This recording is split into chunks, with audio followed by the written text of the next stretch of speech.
Who could write it up any better? VJ Edgecombe's first game as a member of the Sixers came against another recent draftee, Ace Bailey. It was Saturday night, opening game, Salt Lake City Summer League, #3 overall. Edgecombe led the Summer Sixers against the Jazz squad.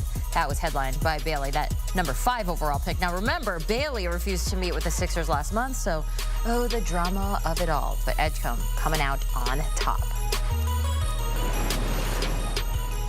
Our expert Ashley Nicole Moss joining us on this Monday afternoon. So you look at VJ Edgecombe, he scored 28 points, posted a double-double in his Sixers Summer League debut. You want to start off strong, and Ash, I think we can say he definitely started off strong. An impressive performance by him. Yeah.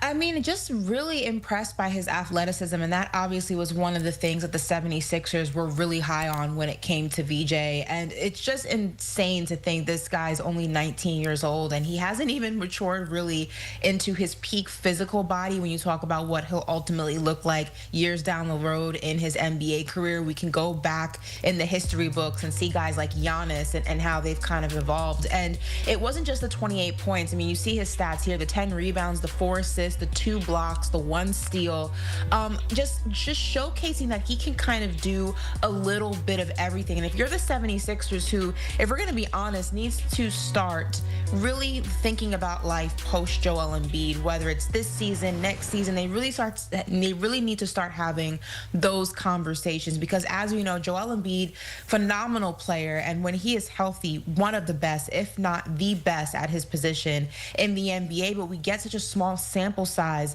of that version of Joel, and it has to be exciting when you find a gem like this, or you get a gem like this in the draft, because it really just makes you feel a lot more optimistic about the future of your franchise post your star now. So obviously this is not going to happen overnight, and this is just one game in the Summer League, and there's a lot of the NBA season when you talk about training camp and all the other aspects that go into leading up to the regular season. But a great showing, and if you're the 76ers, you like what you see on the court. You absolutely do. You can see it again tonight going up against the Thunder at 7 p.m. Now on the flip side, you got Ace Bailey over there. He finished with just 8 points, 3 of 13 shooting, and the Jazz's win over the Sixers there. But you look at these first-round picks from the Jazz. So you got Bailey, you got Walter Clayton Jr. They're back at it tonight going up against the Memphis Grizzlies. What do you hope to see from them in this game? Try to get things going a bit. I think, look, Summer League is a really tricky time to give really an in-depth analysis of what you're seeing. You have these guys who made the transition from college and now they're professionals, and the game's a different speed, and you're getting acclimated to things you didn't have to really deal with in college. And we saw this, I remember not that long ago, when Wemby made his Summer League debut, and everyone was like, oh my God, is Wemby a bust? Because it wasn't the best showing, and he was making the adjustment from the European game to the American game.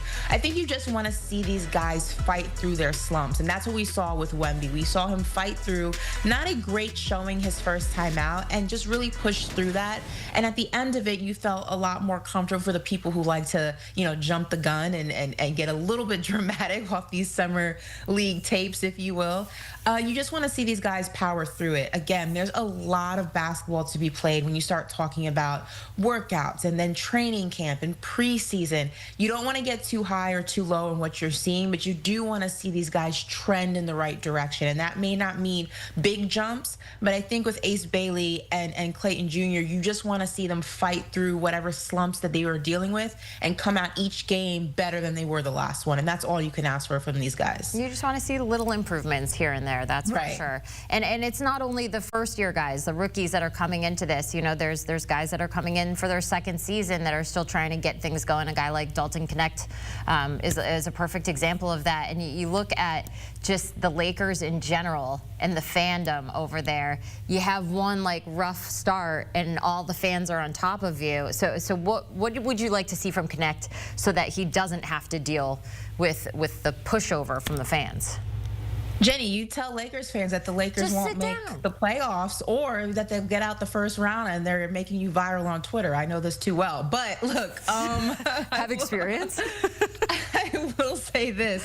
I think Dalton Connect's a little bit more of an interesting subject when we have this conversation, right? Because this is his second summer league. He is also somebody who got NBA time, and you would expect a little bit of a better showing. Just 4 points in 22 minutes, and you see the stats here. 2 of 7 from the field, missing all 3 of his long-range attempts. And I just think that his accuracy into the summer hasn't really transitioned. This is despite, connecting on almost 38% of his triples during his season with the Lakers. He's 0-9 from 3 through now 2 different summer leagues, and I think that's a little bit concerning for a guy who has seen NBA time in addition to now 2 summer leagues. I'd be interested to see what his progression looks like throughout the course of throughout the course of this summer league month.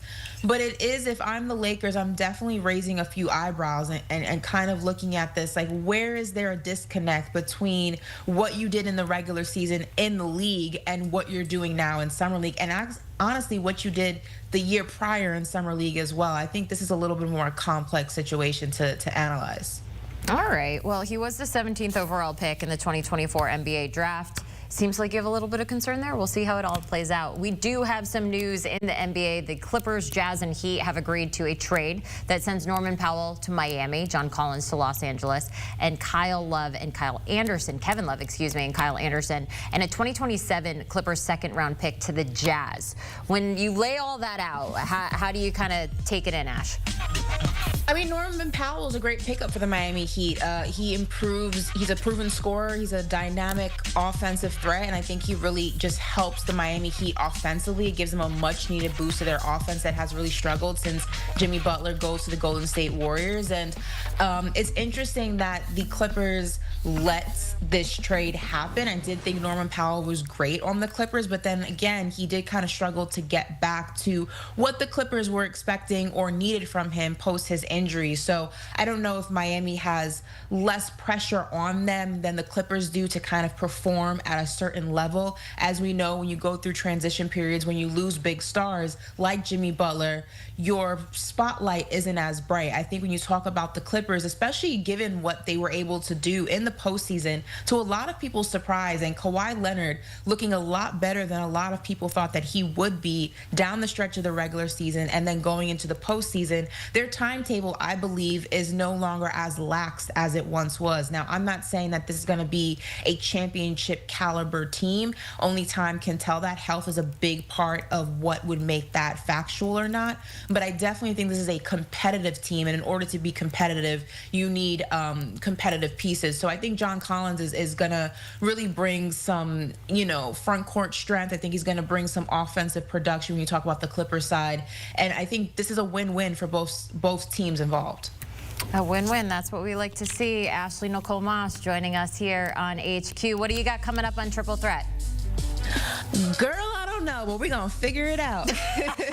Well, if that's not the best promo, I don't know what else I can say. It's going to be great. Ashley's been working nonstop with all these trades, all this movement. The best of the best out there. You can watch her show, scan that QR code wherever you take in your favorite pause, or you can check it out on YouTube.